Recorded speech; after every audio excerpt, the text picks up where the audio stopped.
What's happening, guys? Happy Wednesday and welcome to the Dynasty War Zone, the People's Dynasty podcast. On tonight's show, I am going to be doing an NFC free agency review, and I'll be hitting you with some NFC Dynasty buys and sells now that we're mostly through the free agent period. Luckily, before the recording of this show, such free agents as Dalton Schultz and Devin Singletary and a few others have managed to sign. It's as if they knew I was doing the recaps this week. No co-host this week, no Jerry, no guest, but a lot going on with the Dynasty Warzone. So I'm going to rifle through that real quick and I'll get you into the body of the show. First of all, you would have gotten this show early and absolutely free if you had been subscribed to our YouTube channel. Simply go to YouTube, search Dynasty Warzone. There we are. Hit subscribe. All of the full-length pods, maybe you listen on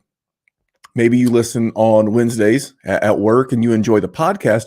But if you want to get it early because maybe Monday or Tuesday aren't good podcast days for you and your podcast queue and you want to get this show early, Jerry and I have been recording on Sundays and Mondays. Mondays has been guest day, but if you're subscribed to the YouTube channel and look under live videos, you will find the full-length pod.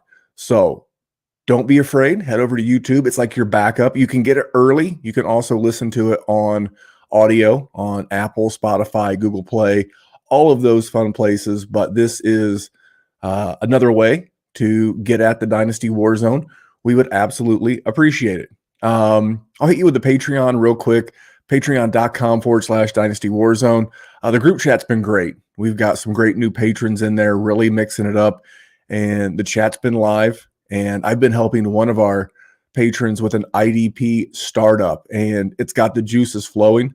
So our admin, Neil, has been busy with his day job, but he and I are getting ready to kick off our next startup. I'm shooting for April 1st, April Fool's Day. It's no joke. Looking to start some more patron dynasty leagues. So if you want to get into a league, we've never had one collapse and they're not super expensive. Great way to get into a league with me or Jerry or both and some of the other content contributors here at the DWZ. So check out patreon.com/Dynasty Warzone. Not a huge investment, and it's a great way to keep the show going. Let's jump into the show. Before I get going too crazy in this, I want to shoot a shout out to Jerry. Jerry is living the life of a good husband, and we always celebrate that here at the DWZ. There is no life like home life. So Jerry's out doing the good stuff. But I want to jump into it. It is back by popular demand, I think. Maybe not popular demand. I don't know. But I have a good people with bad tweets. Of course, that is accompanied by our main man. We haven't been getting a lot of soundboard lately, but I want to make sure that we get with our guest of honor. The Crip Mac on hood with my man Crip Mac. So we're going to jump into this good people, bad tweets. And this one is from Fantasy Nerd Boy. And boy is spelled with the ultra hip BOI, Fantasy Nerd Boy, at Nerd Boy Takes. And he says, I'm assuming it's a he because it's a male looking figure in the avatar. And Mr. Nerd Boy says, go trade Josh Allen for Justin Fields and a first. How about no? How about just we'll start with no. We'll start with no, and we'll take it from there. I think Justin Fields has enough upside to be really good in the offense they're putting around him. He's got a great rushing floor, but don't give up Josh Allen. See, if Josh Allen has a bad 2023, then Josh Allen will get the chance to have a good 2024. If Justin Fields has a bad 2023, he may not get a bad 2024. He may get traded. He may get moved. If the Bears have another really bad season, they could use all of that draft capital. I mentioned this last week that I was a big fan of what Ryan Poles has done, not only in putting an offense around Justin Fields, but insulating the Bears organization that if they choose to in 2024's draft, they could potentially go up and take a shot at a Caleb Williams, a Drake May, etc. from this upcoming class. So if both guys have an equally good season, then it's about a push. And maybe you missed out on a potential 24 first. But if both guys have an equally bad season, then at least we know, because of the mega contract that Josh Allen is starting right now in 2023, we know he's going to be the QB for years to come. Whereas we've seen many of these first-round QBs gradually get replaced, whether it was Sam Darnold, Baker Mayfield, Josh Rosen. There's others that I'm drawing a blank on, but it would be very easy for the Bears to replace him because, again, he'll be going into the fourth year of his rookie deal, and they may have the draft capital to go up and get a replacement. So for that reason, that makes us a good person, bad takes. And I am going to attribute that also to the patron. A lot of good stuff in that tweet, but it's thinking. I'll give the nerd boy that. He's thinking of a way to be creative, get extra draft capital. I think he's coming from a spot where he'd like to get additional assets and an equal amount of points. And I think in a seasonal league, I'm fine with that. In a dynasty league, I'm not fine with that. And it's really based off of the contract both QBs have. So that is good people with bad tweets, brought to you by our patron. Again, patreon.com/Dynasty Warzone. So we're going to jump right into the free agent news. I do want to cover the remaining free agents in this class and where PFF ranks them. So PFF put out a ranking of free agents 1 through 77. I guess it's the best 77 left on their board.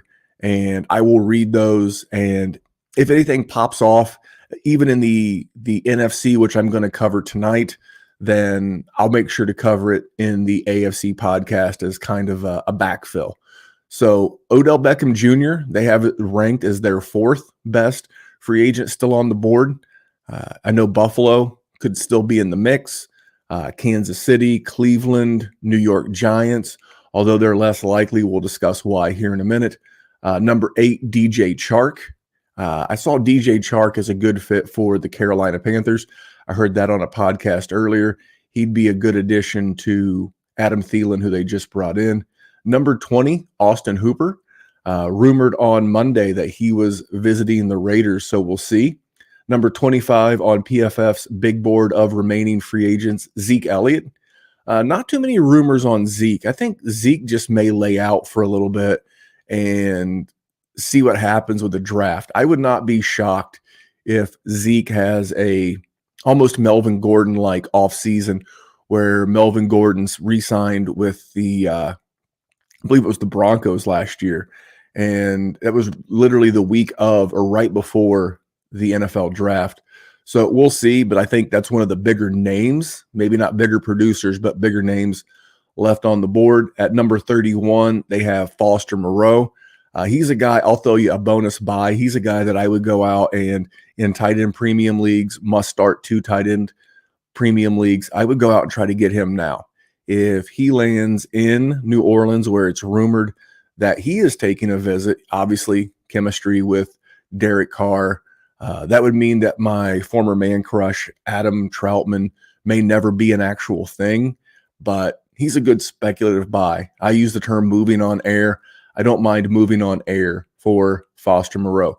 McCole Hardman, speedster, doesn't look like he'll be back in Kansas City.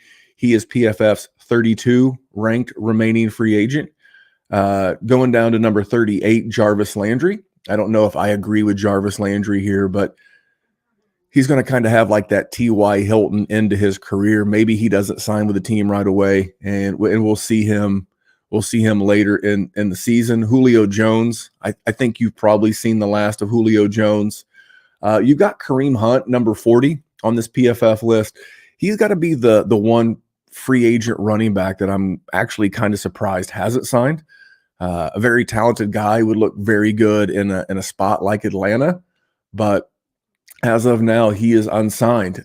Irv Smith Jr., a guy who several years ago we were all very, very excited for in Minnesota.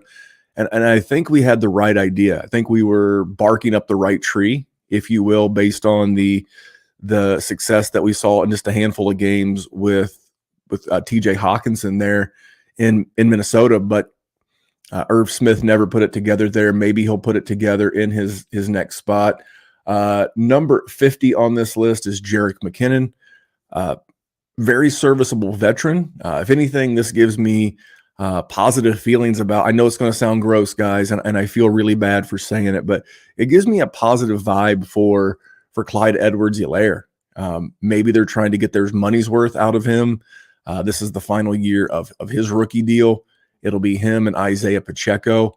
I don't see a rookie going into Kansas City and shaking this up. So cheap Clyde Edwards-Helaire, as I read this list, maybe.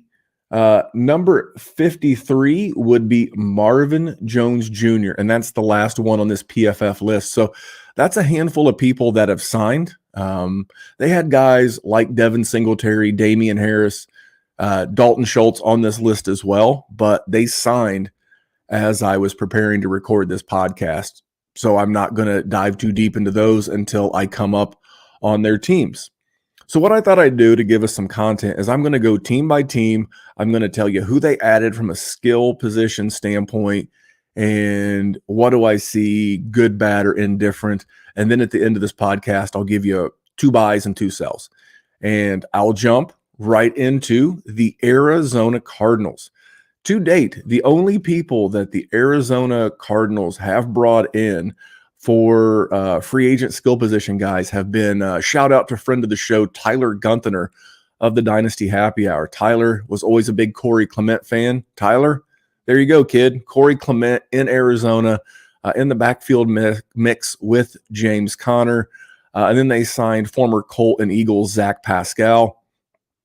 This is really an ugly offense. And if Kyler Murray is limited or off to a slow start, obviously they still have DeAndre Hopkins. I think he'll get moved maybe closer to the draft.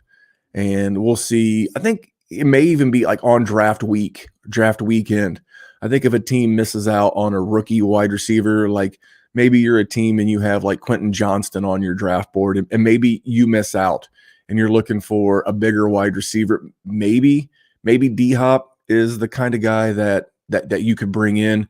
The only problem I see with D-Hop is that he's quite expensive, and there's not a whole lot of teams left that have that kind of money. It would take a restructure. Then you're married to him even longer. So I expect this one to drag out a little bit, but not much going on in the land of Arizona. Atlanta brought in backup QB Tyler Heineke to compete with Desmond Ridder. I would not be surprised, gang, if you have cheap Taylor Heineke still on your Superflex rosters. That's not a bad thing. Jonnu Smith, I think people are getting it twisted. That I saw people actually thinking that Jonnu was going to impact Kyle Pitts, and I'm like, gang, I've never been a big Kyle Pitts stan, but even that's far-fetched. And then today, as I'm recording this show, they brought in Mac Hollins.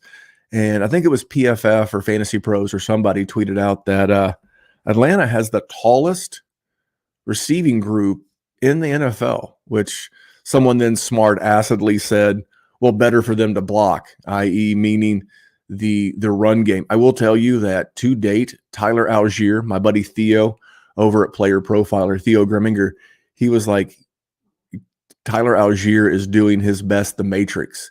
You know, he's dodging and ducking and missing those bullets. And I mean, with the exception of Kareem Hunt or a really high-end rookie, I mean, they could bring in a pass-catching type guy like a Tajay Spears.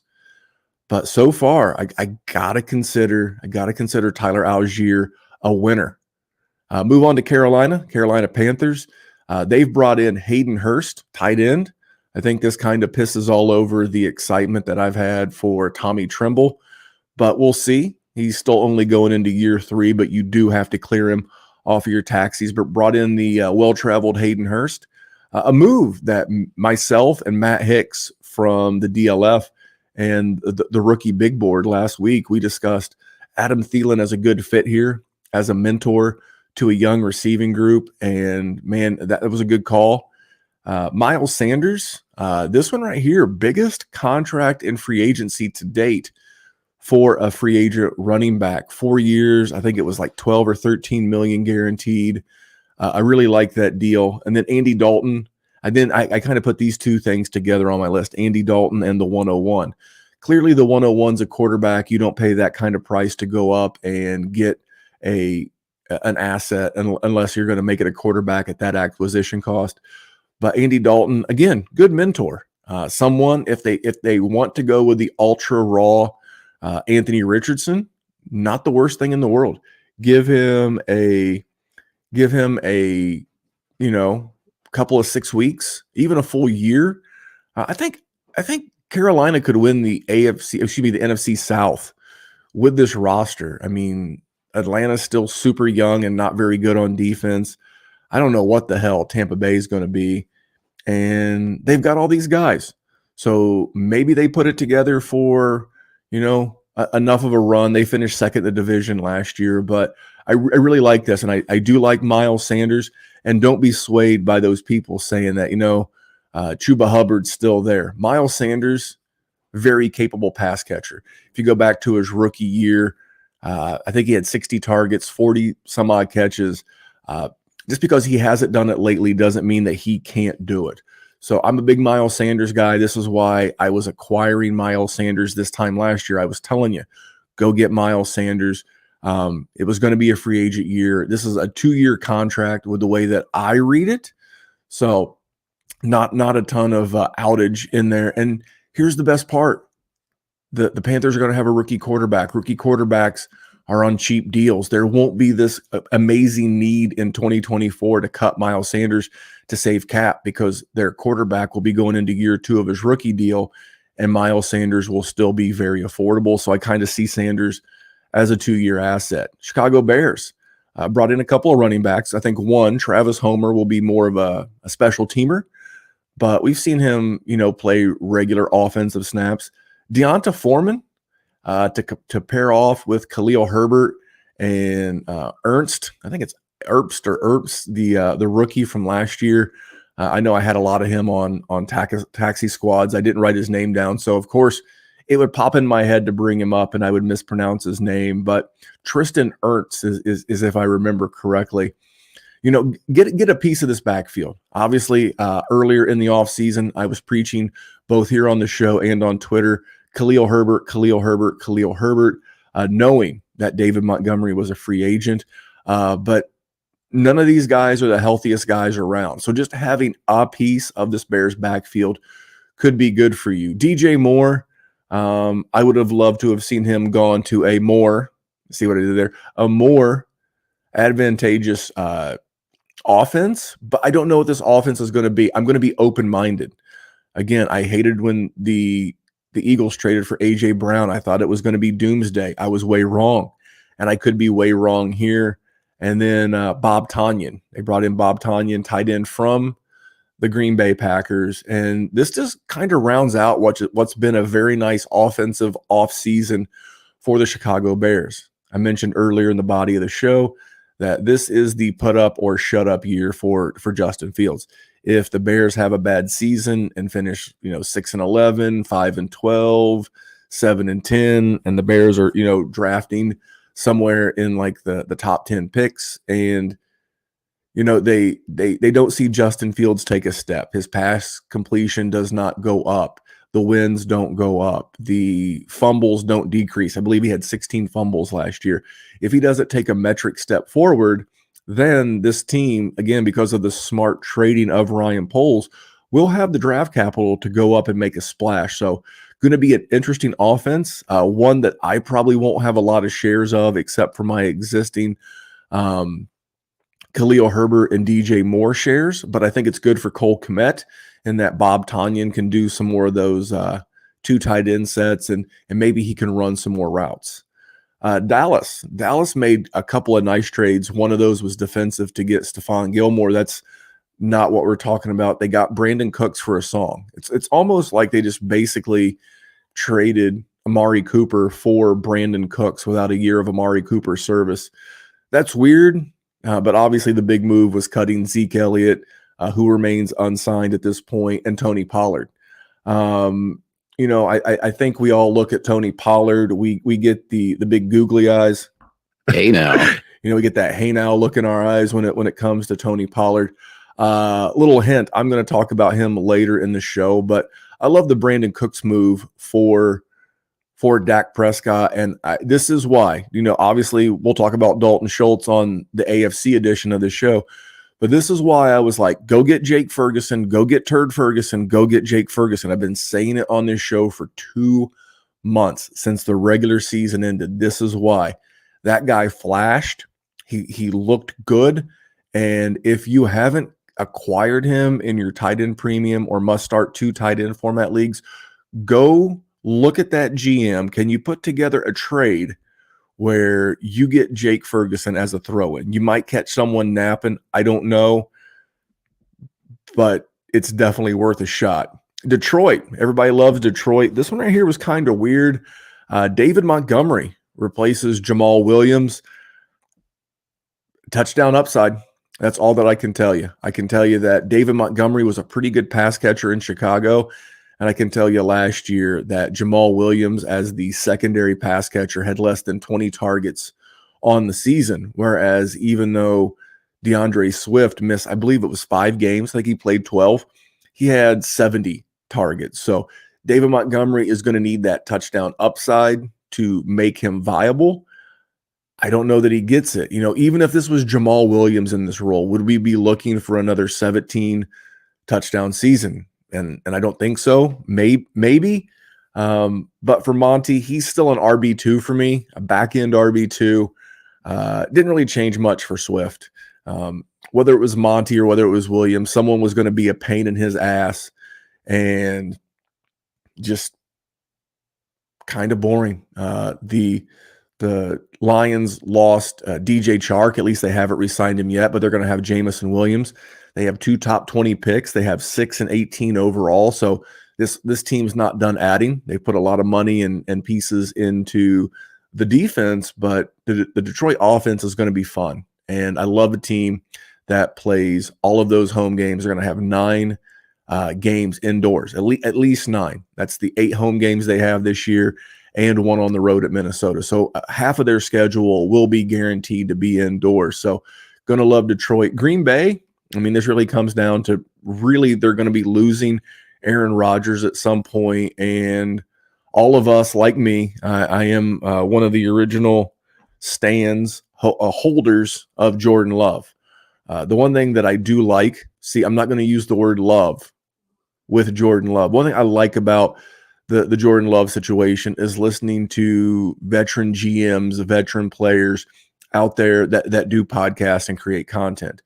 Everyone that I've listened to, Mark Schlereth actually talks about Jordan Love quite a bit, says that they believe internally he's taken major steps as a talent, and they're excited to see what he brings to the table for the next season or two.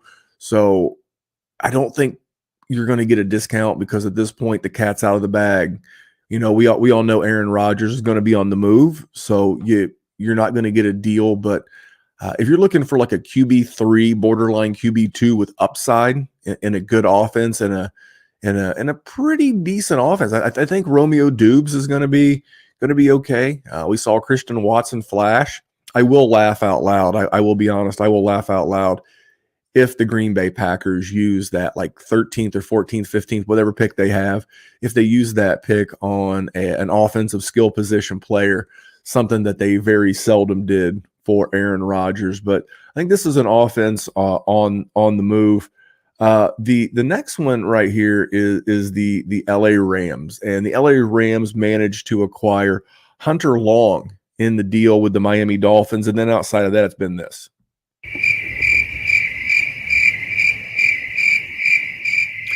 It's been largely cricket sounds out of LA, and I think that's good for the existing guys. Obviously, they gave Allen Robinson the ability to pursue a trade. They didn't. They don't have a first, but they have a lot of like mid-round picks and I would look for them to bring in some offensive skill guys, but no one that's going to rock your world from a dynasty perspective. You're probably going to get another good year or two out of Cooper Kupp. So if you're not contending, it might be a good time to look at moving him for what might be your last chance for a king's ransom. Minnesota, I won't play the cricket sounder again, but their only big move really was Alexander Mattison on the offensive side of the ball, which is fine. It tells me that he's firmly there too. I think if you were to ask them internally, they'd love to get rid of Dalvin Cook in his contract. Obviously, I don't think that's viable. So he's going to remain the two in this offense. But I think based on the contract and the talent, and he's still fairly young, another guy you're looking to get in startups if you're, late. If you're late in a startup, you don't want to take that. I'm trying to think of like a Zeke. I know Zeke's not a Cowboy anymore, but you don't want to take a Zeke. That's not the kind of guy that has upside, in the later rounds. But a guy like Leonard Fournette would be another guy. If I was doing a startup right now and I had the choice between Leonard Fournette and Alexander Mattison, give me Alexander Mattison. Just a guy that is literally a pretty injured teammate away from being really viable and really important, especially for seasonal leagues and in dynasty leagues where you're counting on Dalvin Cook. The New Orleans Saints, they've done a lot. They've been out there in the free agent market. Now they haven't signed him yet. They've been rumored to foster Moreau, but I think the biggest signing to date of the QB position was Moreau's former teammate, Derek Carr. Derek Carr brought in a surprising move. They reworked the contract of Michael Thomas, and looks like he'll be back for a run in 2023. They brought in Jamal Williams and then re-signed Jawan Johnson. I think the big one here to talk about is Michael Thomas. Does he get that kind of volume? I think Michael Thomas at this point in his career for both your dynasty roster and the Saints roster is he's a wide receiver too.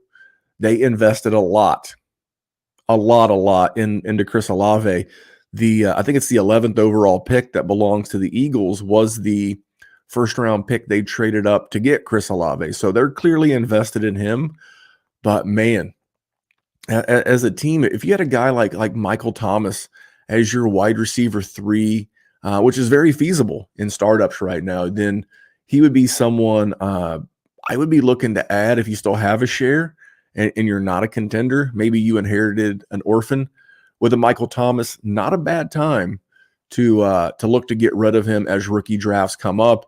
If you're an orphan and you got a Michael Thomas type receiver and you can trade a second and draft a rookie wide receiver, I got news for you. Neither one of them are guaranteed to hit. At least the young guy, you've got more years for him to catch on.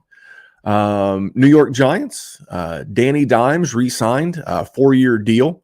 Barkley on the franchise tag. They brought back last year's midseason signing and would-be stud Isaiah Hodgins, re-signed Darius Slayton, and then they added Darren Waller and Paris Campbell. I love this.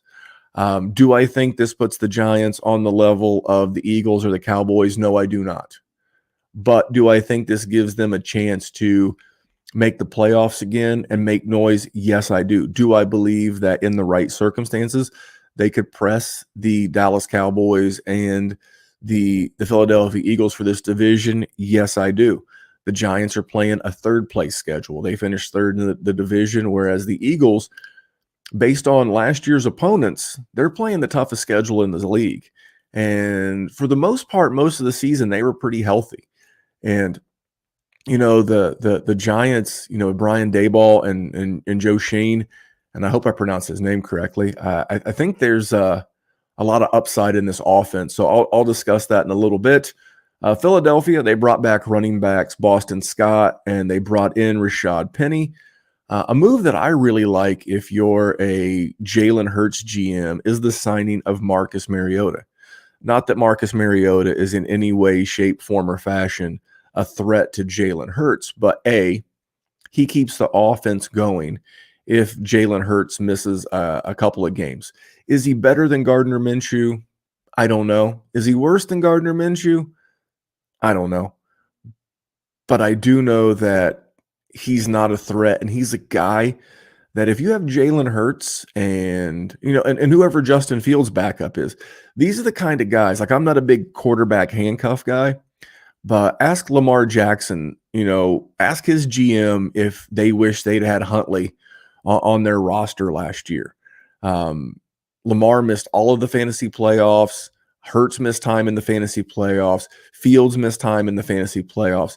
It's not to say that we avoid these guys, but this is the kind of signing that we need to take note of, because there are 4 or 5 quarterbacks, not only because of how good they are and where we've acquired them, but because of the offenses, the coaches, and the points they'll put in your lineup if for some reason the starter goes out. So definitely make note of that. San Francisco, they brought in a personal favorite of mine, Sam Darnold and Jawan Jennings. I think the Sam Darnold move is a hedge. It's a 1-year deal. He's not too far removed from that area of California. He grew up somewhere in that mid to northern California area before attending USC. I actually really like it. Not the healthiest group of quarterbacks around, whether that was Jimmy G, who's now a Raider, Trey Lance, and then now Brock Purdy. I would not be surprised if Sam Darnold plays 4, 5, 6 games for this team this season. And Kyle Shanahan for the QB is kind of a QB whisperer, miracle worker.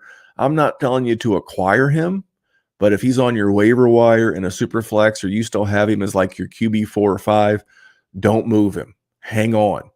I'm not so sure this team believes in Trey Lance, and I would not be stunned. The more I hear it, the more I think it's possible that Trey Lance could be on the Houston Texans. Trey Lance could be on the Tennessee Titans. That I would not be shocked if they write off Trey Lance. They write off that investment of 3 picks in him and are just willing to move on with a draft day trade. I'm not predicting that. I'm not saying Sam Darnold's going to be the starter. I'm just saying if you got him cheap and you're sitting on him, not the worst king. Seattle, Geno Smith, me personally, I bought Geno in a couple of leagues. I got him in one league for 2/3 last year. Top 8 QB in standard basic fantasy scoring, and they've not really added anything around him. But, this is a team also with 2 first-round picks, including the number 5 overall. So I would love to see this team continue to invest in the offense.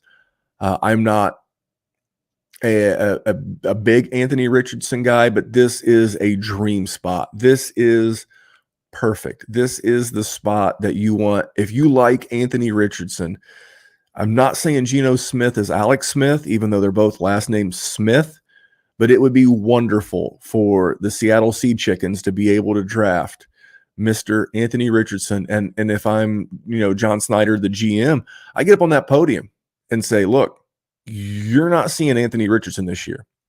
I don't care if we're picking first. I don't care if we're 11-2. I don't care if we're 2-11. He is not going to see the field this year. He is going to 100% redshirt. He'll just have turned 21 as the season's getting ready to start. I think Geno Smith would be a hell of a mentor, and I think this would be a great bridge year to hand him off to Kenneth Walker and Noah Fant and DK Metcalf. I think that horrible contract they signed Tyler Lockett will keep him there for another decade, it feels like. But it would be a great spot that in 2024, if the Seattle Seahawks were able to hand off this offense to an Anthony Richardson after a redshirt year in the NFL, I think that would be just perfect. Tampa Bay Buccaneers brought in my old pal Baker Mayfield and Chase Edmonds. I don't love Baker, but he's a pro. I worry about the offensive line. I think Mike Evans takes the worst of it than Chris Godwin. I still want to believe in Cade Otton. I really like him. Rashad White, but this is going to be an ugly offense. And I half jokingly saying it's a shrewd move to bring in a former number 1 overall QB to help you tank wide open so that you can get Caleb Williams or Drake May next year. And then Washington, literally nothing. What the hell? It's my last team, so I'll give you the crickets. literally nothing on the offense, which is a good or a bad thing. I think this is a good spot for a tight end. I would have loved to have seen Dalton Schultz wind up here. Maybe they believe in Logan Thomas. I don't know. Maybe they bring in an Austin Hooper. I can't tell you. But for right now, this is the Sam Howell show. And for better or worse, I do believe Jacoby Brissett will see some action. Ever since the Andrew Luck debacle when he retired midseason, I've always carried Jacoby Brissett. And I got news for you. Every year since, he started 1 to 3 games for just about every Superflex team that I have because he's a pro. He's a guy who can give you 15, 16 fantasy points on a given week. And I'll be honest, as a Terry McLaurin guy, I think Jacoby Brissett could be the best QB he's potentially seen in his career. So there you go. There is a run through of all 16 teams in the NFC, what they've done on the offensive side of the ball to date. A couple of nuggets here or there. So I'm going to hit you with my buys and sells. So I'll hit you with my first buy. My first buy is Jamal Williams. This is why I didn't spend a whole ton of time on him when I was talking about the New Orleans Saints. First of all, I don't think it's a secret that we've all seen the horrible video involving Alvin Kamara and the incident in Las Vegas. I think we're all expecting it was not a woman in the video, but due to the nature of it, if he gets the Kareem Hunt 10 games, I'm not surprised. And Jamal Williams is just a football player. And I think that's why Dan Campbell liked him so much. And I think that's why, Derek Carr and this offense will like him so much. He did have the 17 touchdowns. Am I expecting that again next year? No, I'm not. But the one thing I do expect is the pass volume to go back up. He was not overly involved in the passing game last year, but the Saints were a team last year that were in the top half of the league in pass targets to the running back position. They had 107, so that's an average of just over 6 a game. And believe it or not, even though you didn't see it last year, Jamal Williams not a horrible pass catcher. His career high is 39 catches. So I see a guy that's not going to return another RB1 season, but he's the kind of guy that for like an early third in dynasty drafts, I think you can get him. I'm looking for Jamal Williams in every league that I'm in, and I'm looking for any middle of the road non-contending team and trying to give that person draft picks. I think that's a great way to sell him off. So yeah, I love me some Jamal Williams. I always have. He's one of my favorite players in the league. He's just a good dude and a fun personality, but not someone as a non-contender I'm investing a lot in. He's more of a contenders play. My first sell also at the running back position. This will shock absolutely nobody if you follow me on Twitter at DWZ Memphis. It is Mr. Rashad Penny. This gent is going into his 6th pro season. He's 27 years old. He's played literally half of his career games, so just a shade over. He's been eligible to play 82. He's actually played 42, so he's literally injured half the time. And the thing about him is I'm not anti-Rashad Penny. I'm anti because he has so many truthers. And I get when he's on the field, he plays good. But if you just go with a presidential term, which is 4 years, or the gap between like Summer Olympics, which is 4 years, and in the last 4 years, he has played 28 of a possible 66 games. So his rookie year, he actually played well into the double digits. I think the number was 14, but always hurt, very well thought of. And he could literally not make this roster. His guarantee this year is $600,000. It was a 1-year deal. Alexander Madison, James Robinson, Samaje Perine, all of these guys got way more money than Rashad Penny. I know we like him.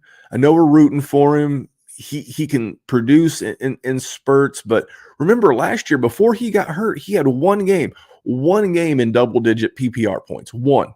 Outside of that, the other 5-6 games he played were all single digits. So if you can find a truther that would give you any second for him, he's gone. He's dust. See you later. Get him off my roster. Not a Rashad Penny guy. My next buy is Daniel Dimes. We mentioned his contract, 4 years, $160 million. If you look at the way that it was structured, it was to where he makes $19 million this year. There's a big balloon payment next year, but then he becomes very cuttable in 25 and 26. So if you acquire Daniel Jones on your Superflex team, you're really getting a 2-year option.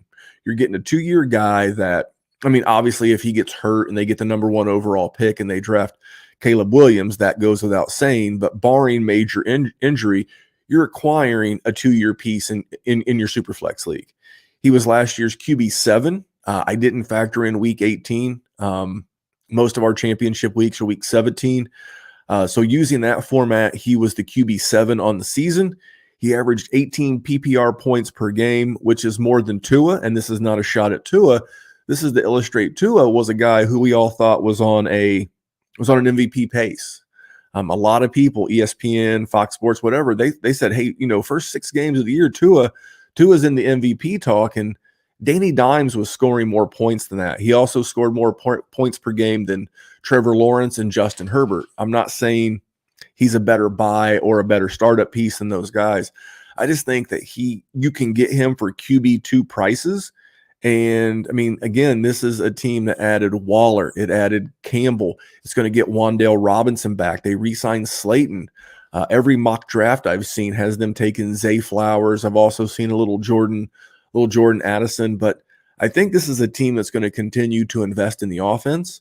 I love Brian Daboll, and I'm not saying you're ever going to get the heights of a Josh Allen, but I mean, QB6 with maybe he can squeeze into the top 5. I don't know. 700 sneaky rushing yards.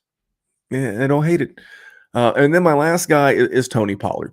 Tony Pollard was a stone cold buy this time last year. For the same reasons that I liked Miles Sanders this time last year, right? Going into his free agent year. Unfortunately, he got franchise tag, so he's going to be on Dallas. Very popular team, very polarizing. But it's a 1-year deal. He's coming off of injury. I think if there's any team in the NFL that I think would make a reach for Bijan, and could make him the first running back off of the board, it's Jerry Jones. This feels very Jerry Jones, and he could get competition. He's going to get someone in there. Maybe it's a Kareem Hunt. I don't know. But it's not just going to be, Tony Pollard in there. And does he have RB1 overall upside? Not really, not in my opinion. Not if everybody stays healthy, if Eckler stays on the Chargers and stays healthy, if JT stays healthy in a much more running back friendly offense. Breece Hall comes back as healthy, Kenneth Walker. These are all guys, if everybody has their best season, easily have better seasons than Tony Pollard. But the reason why I bring him up is not to disparage his good name, but if I could go get a guy like Josh Jacobs and a first, now maybe I have to add a third or a second to Sanders, but they're basically the same guy. They're both operating on a 1-year contract. They're going to be the focal point of their offense. I don't see the Raiders investing in the running back position. I think that Josh Jacobs got lucky. He avoided Damian Harris and the Patriot reunion that every ex-Patriot assistant coach tries to create when they go become a head coach. But I still like Zamir White. There's still some potential for a rookie here. But if I could get Josh Jacobs plus, even like I said, even if I have to add a second to Pollard just off name value and off of hype value, I'll gladly take Jacobs and any extra because I know they're both 1-year players, and then we'll see.